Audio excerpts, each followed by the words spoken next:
The unsaid truth behind my mother's silence.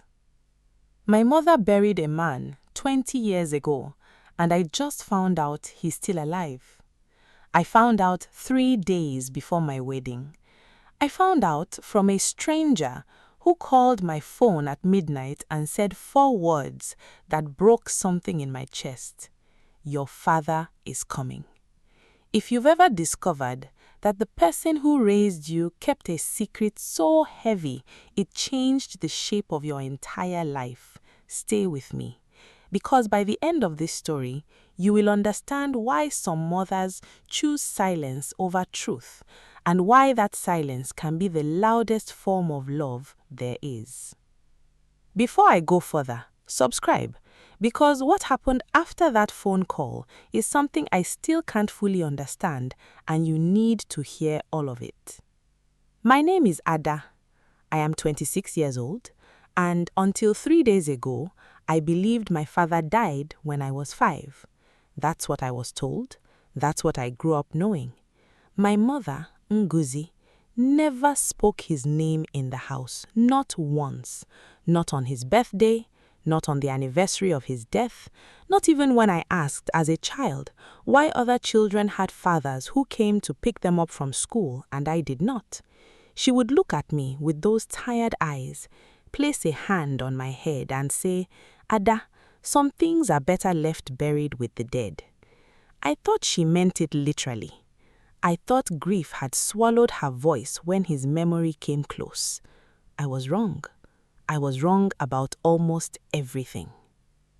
Let me take you back, because you need to understand the woman my mother was before you understand what she did.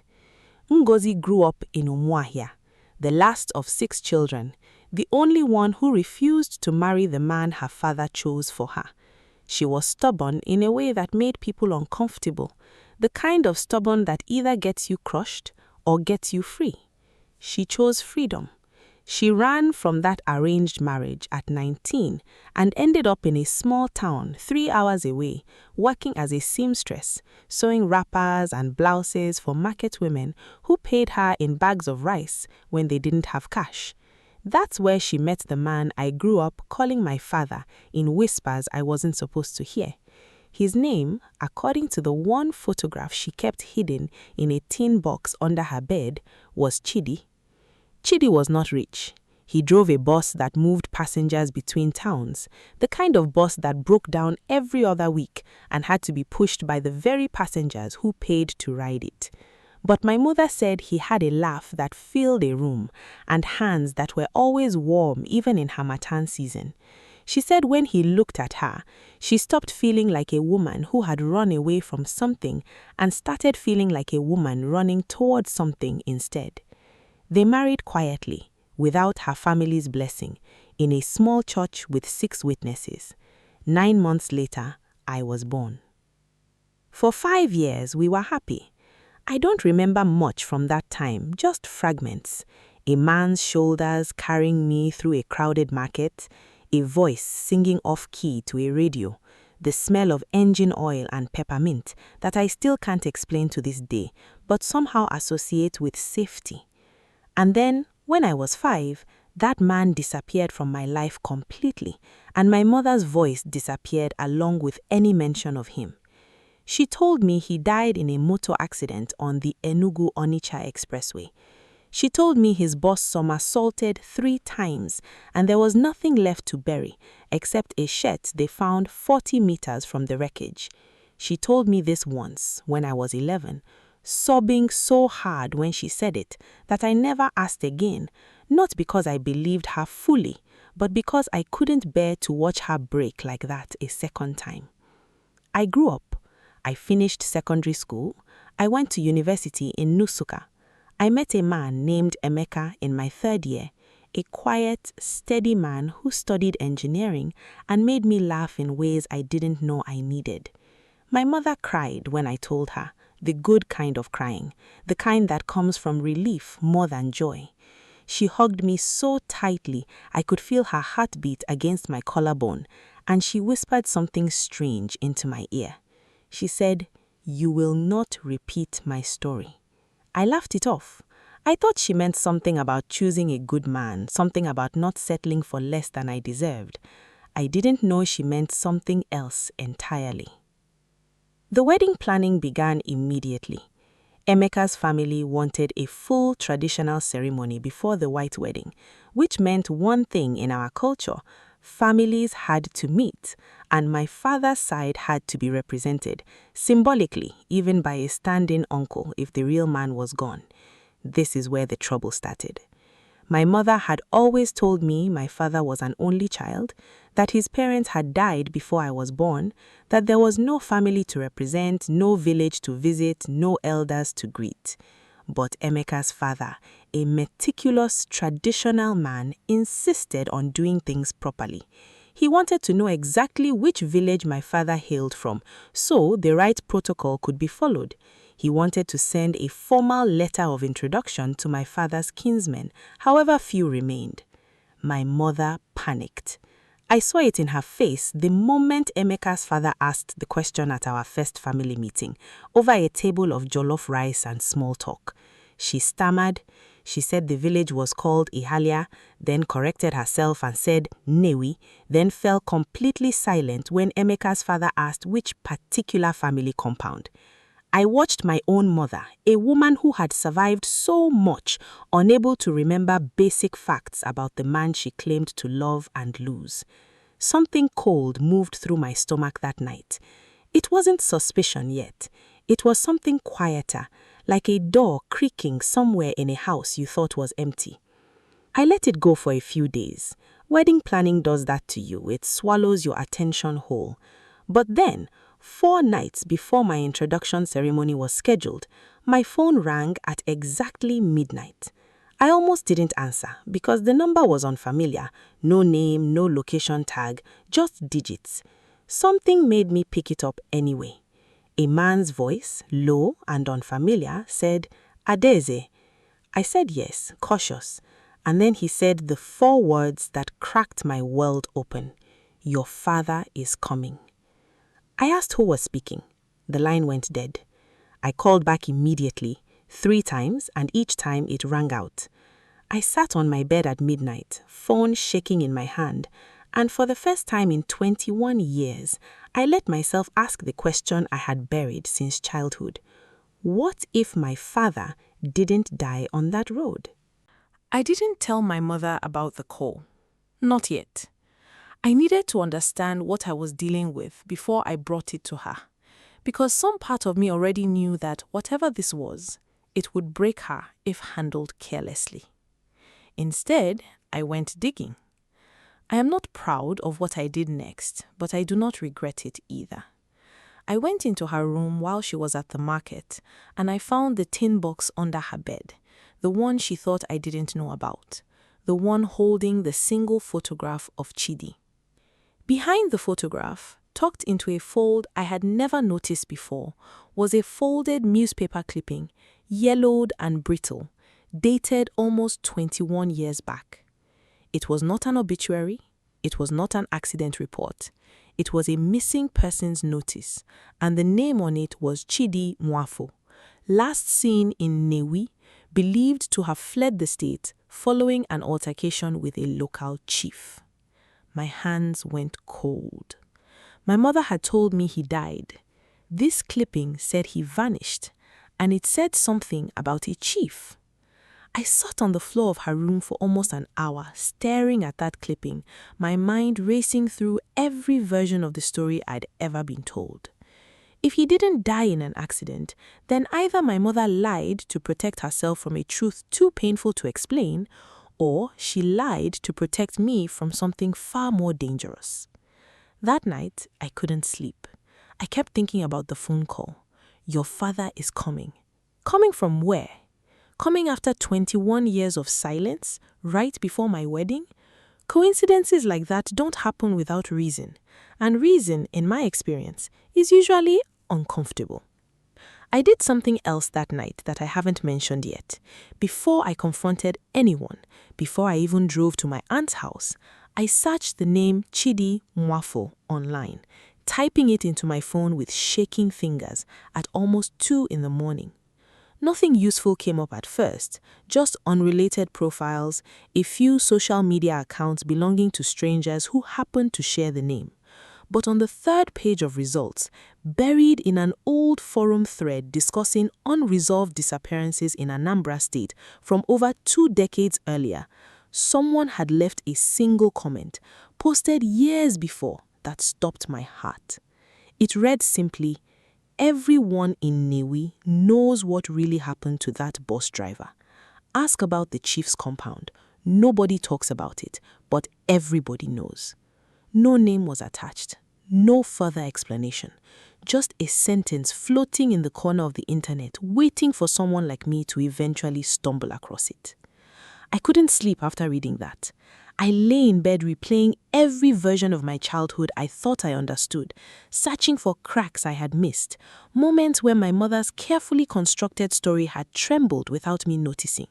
I saw her grip my hand tightly so hard it hurt, mumbled something about mistaken identity, and pulled me away so quickly my slippers nearly came off. At the time, I thought nothing of it. Children rarely question the strange behavior of adults. They simply absorb it and move on. But lying in bed that night, 21 years later, that memory returned with a clarity that made my skin crawl. My mother hadn't been confused that day. She was afraid. The next morning, I called the only person I thought might know something my mother wouldn't tell me directly, her older sister, my Aunt Chamaka, who lived 2 towns away and had always treated me with a strange mixture of affection and guilt whenever I visited as a child, like she was making up for something she couldn't name. I drove the 2 hours to her house without telling my mother where I was going. Aunt Chamaka opened her door, took one look at my face and said, "You found something, didn't you?"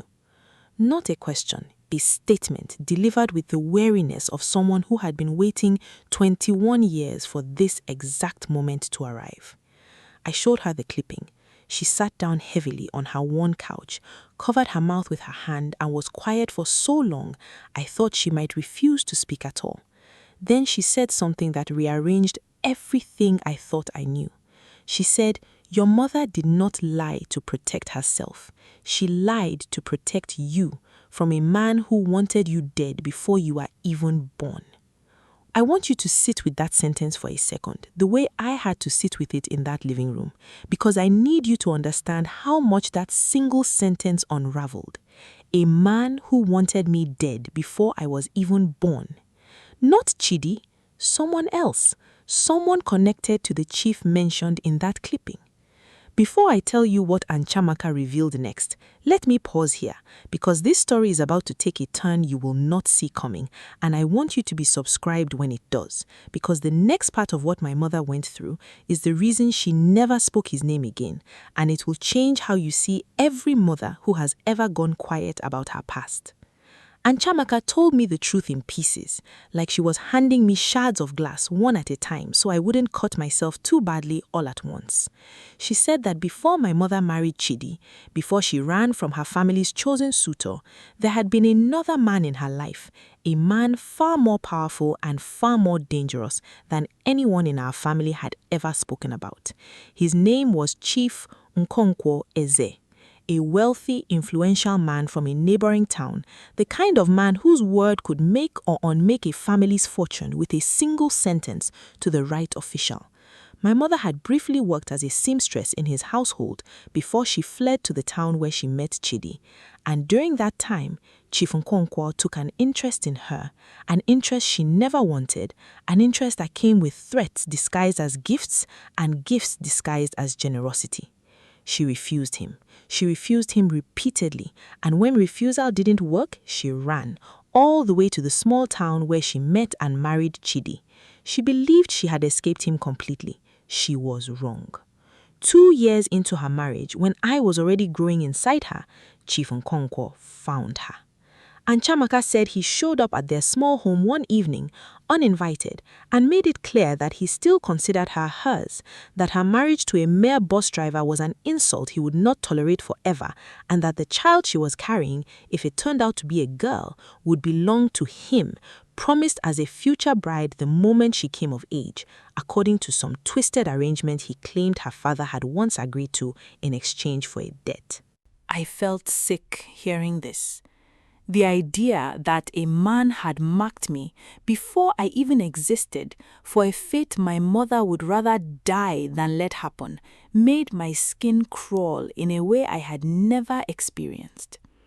And Chamaka continued. She said Chidi, upon learning this, confronted Chief Okonko directly, demanding he leave his family alone. That confrontation, according to the clipping, according to whispers that circulated in Newi at the time, ended violently. Chidi disappeared shortly after. Officially, he was never found. Unofficially, everyone in that town believed Chief Okonko's men had made sure he never would be. My mother fled again, this time pregnant and alone, all the way to the town where I was raised, and she built the story of the accident, the crushed bus, the shed found 40 meters from the wreckage, because the truth was more dangerous than any lie she could construct. If people believed Chidi died in an accident, no one would come looking for the woman he left behind. If people knew the truth, that a powerful chief had chased him to his death over a woman and an unborn child, my mother and I would have spent our entire lives running, or worse, we would have been found. I sat in Chamaka's living room, tears streaming down my face, and asked the only question that mattered. Is Chief Okonko still alive? She nodded slowly. And Adaeze, she said, her voice dropping even lower, he never forgot. Every few years, he sends someone to ask about you. Your mother always finds out just in time to move you, to change your school, to change our story slightly. You never noticed because she never let you notice. That was her whole life's work, protecting you from noticing. That's when it hit me. All those unexplained moves throughout my childhood. 3 different primary schools before I turned 10. 2 different towns. My mother's insistence on never posting photos of me publicly. Her refusal to attend school award ceremonies where photographers might be present. Her strange paranoia about strangers asking too many questions about our family. I had always thought she was simply overprotective, maybe a little strange, maybe scarred by grief. She wasn't overprotective. She was at war, silently, for 21 years, and I never even knew there was a battlefield. I drove home that night in a daze, and when I walked through the door, my mother was sitting at the kitchen table, and I knew immediately from the look on her face that she already knew where I had been. And Chamaka must have called her. My mother didn't shout. She didn't cry, not at first. She simply looked at me and said, "So, now you know."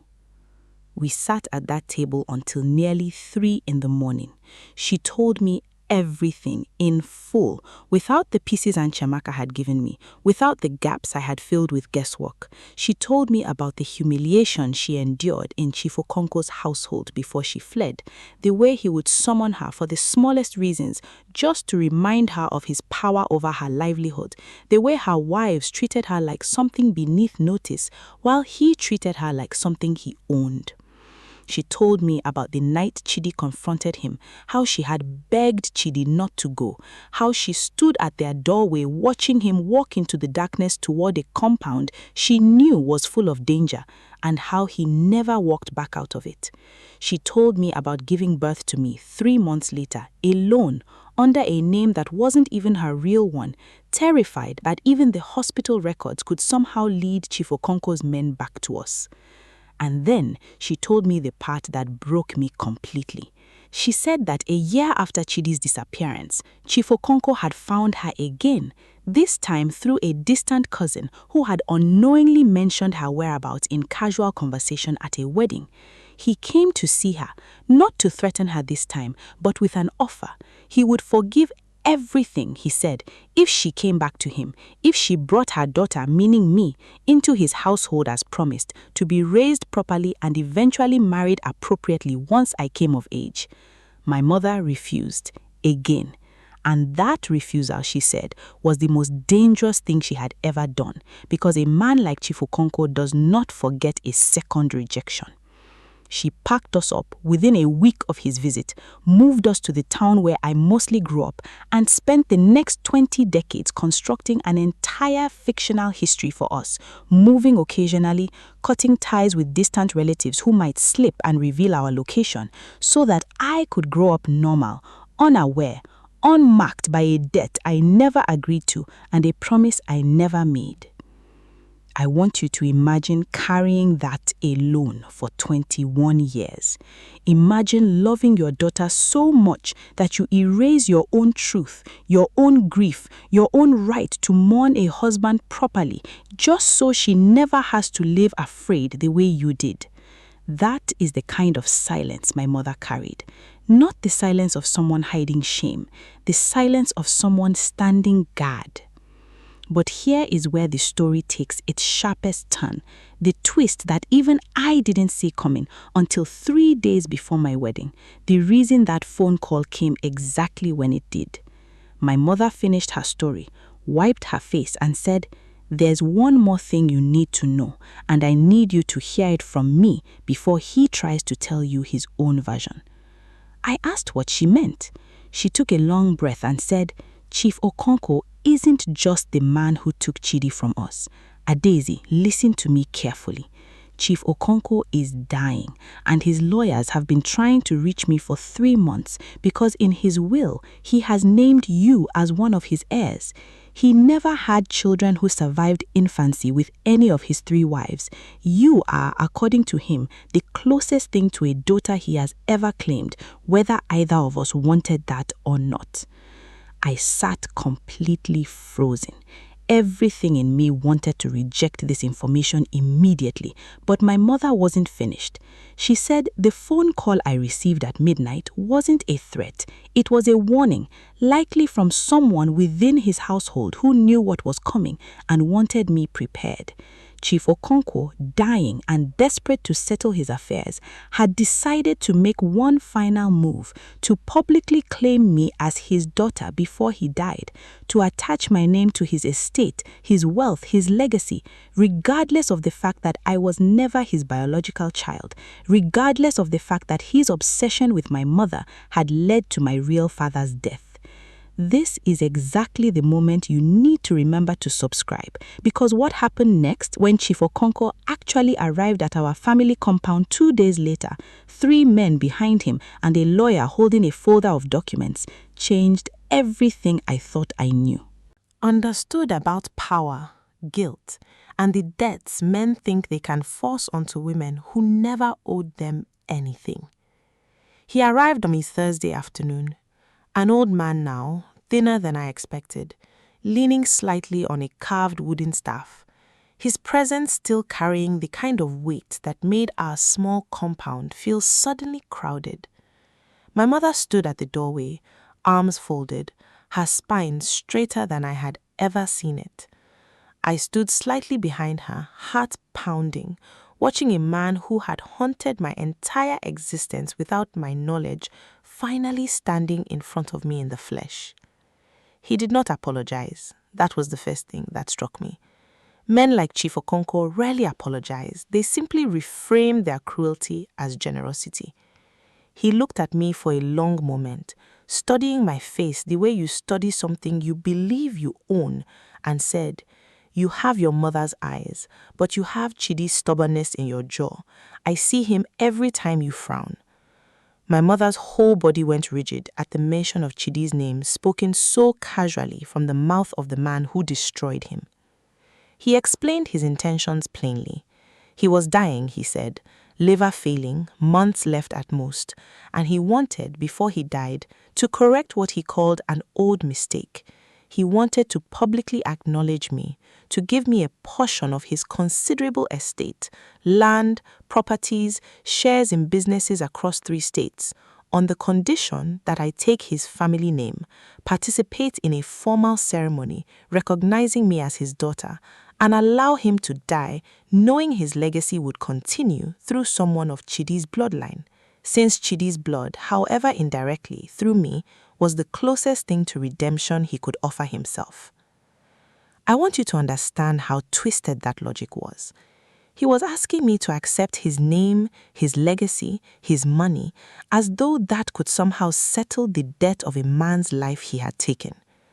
My mother spoke before I could. She said, very quietly, very evenly, "You killed her father, and now you want to buy her daughter's name to feel forgiving before you die. I will not let you do that to her." Chief Okonko's expression shifted, something flickering behind his eyes that looked almost like genuine pain, though I couldn't be sure if it was regret or simply the frustration of a powerful man being denied one last time. He said something then that none of us expected. He said, "I did not kill Chidi." The room went completely silent. My mother's arms unfolded slowly, her face draining of color. He continued, his voice now lower, almost reluctant. "My men went to frighten him, yes, to warn him to leave you alone, to remind him whose woman he had taken. I admit that. But he fought back harder than we expected, and in the struggle, one of my men struck him, and he fell and hit his head against a stone, and by the time we realized how badly he was hurt, it was too late to bring him to any hospital without questions we could not afford to answer. We buried him quietly outside town, and I told my men to never speak of it again. I did not intend for him to die that night, but I have carried it every day since, and it is one of the reasons I am here now, trying, however clumsily, to make something right before I have no time left to try." My mother sat down slowly, as though her legs had simply given out beneath her. 21 years she had believed her husband simply vanished, believed him possibly still alive somewhere, held on to some fragment of hope buried beneath her grief. Now, in the span of 5 minutes, she learned he had died the very night he confronted Chief Okonko, that his body had been hidden somewhere outside a town she hadn't visited in over 2 decades, and that the man responsible was standing in her doorway asking for forgiveness disguised as inheritance. I felt something shift in me at that moment. Something that had been building since the midnight phone call finally settling into clarity. I stepped forward, past my mother, and looked directly at Chief Okonko. I told him I did not want his name. I told him I did not want his estate. I told him that if he truly wanted to make something right before he died, there was only one thing that would matter to either of us. He needed to tell us exactly where Chidi was buried, so that after 21 years, my mother could finally bury her husband, properly, with dignity, with a name, with a grave she could visit instead of an empty grief she had carried in silence. He was quiet for a long time. Then he nodded slowly and said he would arrange it. I need to tell you, though, that this was not the end of the complications, because 2 days later, just as arrangements were being made to locate Chidi's remains, Chief Okonko's own family, his surviving wives and their extended relatives, learned of his plan to acknowledge me publicly, and they were furious. They saw me not as a wronged woman finally receiving overdue truth, but as an outsider threatening to dilute an inheritance they had been counting for years. One of his nephews came to our compound the very next evening, not with an offer, but with a warning of his own. He told us plainly that if we pursued any public claim, any acknowledgement, any recovery of Chidi's remains that might embarrass the family or invite scrutiny into how he died, they would make my wedding, my mother's reputation, and our small, quiet life be destroyed through means he did not need to specify. For a moment, standing in front of that nephew's cold, calculated threat, I understood exactly why my mother chose silence for 21 years. Speaking the truth had never been the hard part. Surviving the consequences of speaking it was. The nephew, a sharply dressed man who introduced himself only as Obina, sat in our small living room as though he owned it, his eyes moving across our furniture with barely disguised contempt. He spoke softly, almost politely, which somehow made the threat feel heavier than if he had shouted it. He told us that our family had survived quietly for 21 years, precisely because we had chosen never to make noise, and he strongly advised we continue that tradition. He mentioned Emeka's job in his engineering firm, casually as though commenting on the weather, and noted how easily contracts could be lost in this economy. He mentioned our upcoming wedding venue, describing it in detail I didn't realize anyone outside our immediate family knew, a detail meant purely to demonstrate how closely we were being watched. My hands trembled in my lap as he spoke, not from fear of him directly, but from the horrifying realization that this family's reach extended far deeper into our lives than I had ever imagined. My mother listened to all of it without interrupting once, her face perfectly still, the same stillness I remembered from childhood whenever she absorbed bad news at the market, calculating rather than reacting. When Obina finally finished, expecting perhaps tears or panic or a quiet promise of compliance, my mother instead asked him a single question. She asked, "Does your uncle know you are here making these threats on his behalf?" Obina hesitated, just slightly, just enough for me to catch it. My mother nodded slowly, as though she already suspected the answer. "I thought not," she said, "because a dying man trying to make peace with God does not send his nephew to threaten the very people he claims he wants to protect. This is not about your uncle's conscience, Obina. This is about your inheritance, and you are afraid I will shrink it."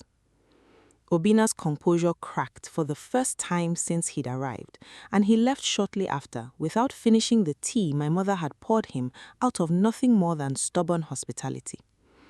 But something had changed in my mother that week that I had never seen before.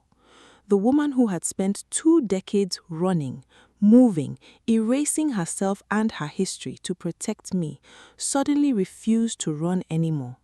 She looked at that nephew and said something I will remember for the rest of my life. She said, "I have already lost the only thing I was ever truly afraid to lose. I lost my husband. I nearly lost my daughter's chance at a normal life. There is nothing left in your threats that frightens me anymore." Then she closed the door in his face. That night, my mother made a decision that surprised everyone, including me. She contacted a journalist she had known briefly years ago, a woman who now worked for a regional newspaper, and she told her everything, on the record, with her name attached. Not for revenge, she said, but because silence had protected the wrong people for too long, and because she refused to let fear write the final chapter of Chidi's story. The story broke 3 days before my wedding was originally scheduled, and I want you to understand the storm that followed. Chief Okonko's family tried desperately to suppress it, tried to threaten the newspaper, tried to offer my mother money to retract her statement. But the story had already spread by then, shared, discussed, picked apart by people across 3 states who remembered the old rumors about a missing bus driver from over 20 years earlier and finally had a name and a face to attach to them. Chief Okonko, weakened by illness and unable to fight the way he once could, made a public statement confirming what he had told us privately, admitting his role, admitting the cover-up, expressing what he called deep remorse, though many, including my mother, questioned how much of that remorse was genuine and how much was simply a dying man trying to control his own narrative one last time. 2 weeks later, Chidi's remains were finally located exactly where Chief Okonko said they would be, in an unmarked grave on the outskirts of Newi. My mother identified what little could be identified, and for the first time in 21 years, she was able to give her husband a proper burial, with his name spoken aloud, with mourners who finally understood what had happened, with a headstone that read his full name instead of an empty silence where his memory should have lived. I stood beside her at that graveside, watching her hands shake as she placed a single white cloth over the casket, and I understood, in a way I never had before, that grief delayed is not grief diminished. If anything, it arrives heavier, sharper, more complete, because it carries with it every year it was forced to wait. She did not collapse the way I expected. She stood remarkably still, the same stillness she wore whenever she was holding something too large for words. And when the final prayers were said, she leaned down, pressed her palm flat against the fresh earth, and said quietly, "I kept her safe. I kept my promise. You can rest now." I had to turn away for a moment because watching my mother speak directly to a grave she had waited 20 years to visit was more than I could carry standing upright. Old women from Chidi's original village, women who remembered him as a boy, came forward one by one to greet my mother that day, many of them weeping, some of them apologizing for believing the old rumors that painted her as a woman who had simply abandoned her husband and fled with her child. My mother forgave each of them without hesitation, telling me afterward that she understood better than anyone how easily silence gets misread as guilt, and how unfair it is to judge a woman for the story she was forced to survive inside. I postponed my wedding by 6 weeks. Emeka never once complained about the delay. In fact, watching him stand beside me through those difficult weeks, holding my hand at Chidi's burial, sitting quietly with my mother as she finally allowed herself to grieve properly for the first time, made me fall in love with him even more deeply than I already had. He told me something during that time that I think about often. He said, "Your mother's silence wasn't weakness, Adaeze. It was the loudest form of protection I've ever witnessed. Don't ever let anyone convince you otherwise." If this story has moved you even a little, I need you to hit that subscribe button right now, because the way this ends is not the way you think, and I promise you it is worth staying for. As for Chief Okonko, he passed away roughly 4 months after that first visit to our compound. In the final version of his will, revised after the public admission, he left a portion of his estate not to me, since I had firmly refused any claim to his name or his money, to a scholarship fund established in Chidi's name, intended to support the children of bus drivers and transport workers across the region, the very class of people he had once treated as disposable. I don't know if that gesture erased what he did. I don't think it can. But my mother, in a moment of grace I still struggle to fully understand, chose to attend the small dedication ceremony for that scholarship fund, standing quietly at the back, watching as the first set of young students received their letters of admission funded in her husband's honor. She told me afterward that she didn't go to forgive him. She went because Chidi, in life, had always believed in giving young people chances he himself never received. And this, twisted as its origins were, was still something he would have wanted to see happen.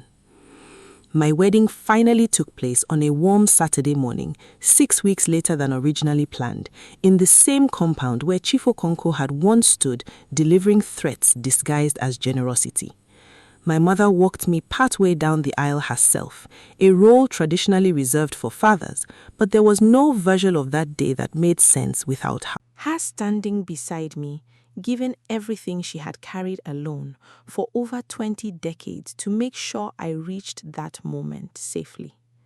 Before the ceremony began, she pulled me aside, held both my hands, and said something I will carry with me for the rest of my life. She said, "I was silent for 21 years, not because I didn't have anything to say, but because I was terrified that the truth would take you from me the way it took your father. I see now that silence almost cost us more than the truth ever could have. Never let fear convince you that hiding is the same thing as protecting. Sometimes protecting the people you love means finally speaking, even when your voice is shaking, even when it's the hardest thing you've ever done." I think about that advice constantly now, months later, married, settled, finally understanding the full weight of the woman who raised me. My mother is not the same woman she was before that midnight phone call. She laughs more freely now. She visits Chidi's grave every month, and she talks about him openly, sharing stories with me I never knew existed. Small details about the man who gave me his stubborn jaw and his warm hands. Memories she had locked away for 2 decades because speaking them aloud felt too dangerous to risk. I sometimes wonder what would have happened if that stranger had never called me at midnight, if Chief Okonko had simply died quietly without ever attempting to claim me as his own, if my mother's carefully constructed silence had continued uninterrupted for the rest of her life. I think about it and I realize that some truths, no matter how deeply buried, no matter how carefully protected, eventually find their way to the surface because truth, like water, always finds a crack to slip through. I have also come to understand something about my mother that I don't think I could have appreciated at 20 years old, before any of this happened. Strength does not always look like confrontation. Sometimes, strength looks like a woman quietly packing a suitcase in the middle of the night, moving her child to a new town for the 3rd time, rebuilding a life from nothing again and again, without ever once explaining herself to anyone, without ever once seeking pity for what she carried. I used to think my mother was simply private, maybe a little distant, maybe shaped by a grief she never fully processed. Now I understand she was the calmest kind of warrior, the kind who fights battles no one else even knows are happening, the kind who wins simply by making sure her child never has to learn the names of the enemies she defeated on her behalf. There is a particular evening I think about often now, weeks after the wedding, when my mother and I sat together on her small veranda, the same veranda where I used to do my homework as a child while she sewed late into the night. She turned to me and asked whether I was angry with her for keeping the truth from me for so long. I told her the truth, the same way she had finally learned to tell hers. I told her that a small part of me wished I had known sooner, wished I had understood earlier why we moved so often, why birthdays sometimes felt tinged with sadness I couldn't name. But a much larger part of me understood that the version of me who grew up without that fear, without that weight pressing on a child's shoulders too young to carry, existed because of exactly what she chose to carry instead. I told her I was not angry. I told her I was in awe. I share this story now not because it is easy to tell, but because I know there are people watching this right now who are carrying their own version of my mother's silence, protecting someone they love by burying a truth that feels too dangerous to speak. I want you to know that silence born from love is never weakness, and I want you to know that when the time finally comes to speak, even if it shakes the ground beneath you, the people who truly love you will stand beside you through it, exactly the way Emeka stood beside my mother and I through the hardest weeks of our lives. If this story touched something in you, if it made you think about the silences in your own family, the things left unspoken at dinner tables, the questions you are always too afraid to ask your own parents, then let this be the moment you finally subscribe to this channel, because there are more stories like this one waiting to be told, stories about the hidden strength of ordinary women, the debts men think they can force on people who never owed them anything, and the quiet, unbearable courage it takes to finally break a silence that has lasted far too long. My mother taught me that some of the strongest love in this world doesn't announce itself loudly. Sometimes it simply survives, quietly, for 21 years, waiting for the exact right moment to finally tell the truth.